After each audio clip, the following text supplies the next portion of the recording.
আমলিক চেয়েছিল বাংলাদেশের প্রত্যেকটা মানুষ যেন আমলিক হয়ে যায়, কোনো মানুষ অন্য দল যাতে না করে, অন্য দল, অন্য মত, অন্য কোনো আদর্শের লোক বাংলাদেশে যেন না থাকে, সবাই যেন আমলিক হয়ে যায়।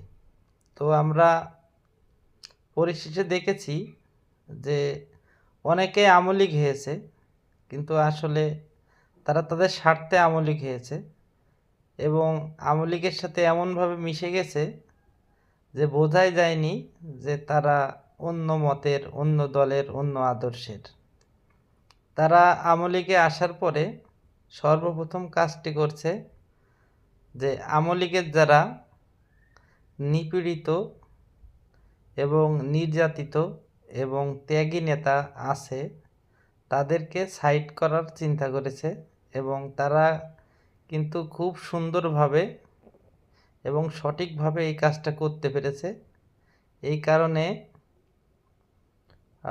আপনার আমলিকের যারা নিবেদিত প্রাণ আছে তারা কিন্তু রাজনীতি থেকে একদমই নিশ্চিহ্ন হয়ে গেছে।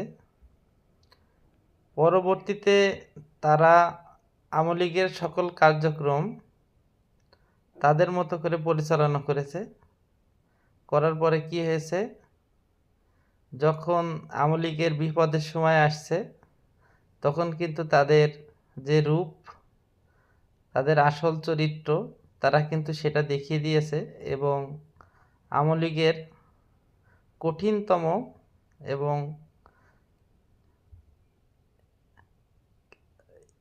কঠিনতম থেকে কঠিনতম পরিণতি হয়েছে। আর বর্তমানেও কিন্তু আমরা তাই দেখি যে যারা এখন সরকারে আছে বা সরকারে যাওয়ার ইচ্ছা যারা সরকারে যাওয়ার জন্য প্রস্তুতি নিচ্ছে, তারাও কিন্তু তাই চাই যে কোনো মত থাকবে না, কোনো দল থাকবে না, অন্য কোনো আদর্শ থাকবে না, সবাই যেন তাদেরকে ভোট দেয়। তো ভাই, পূর্বের ইতিহাস, পূর্বের ঘটনাগুলো আপনারা একটু পর্যালোচনা করেন, কারণ এগুলো আপনারাই ঘটিয়েছেন জোর করে। আসলে সে একটা কথা আছে বাংলায়, দেহ পাবি তো মন পাবি না। তা দেহ যতই পাবেন, মন যদি না পান, দিন শেষে কিন্তু আপনারাও এই পরিণতির জন্য প্রস্তুত থাকুন। সবাই চায় আসলে সবাই সবার হয়ে যাক, আসলে কি সবাই সবার হয়?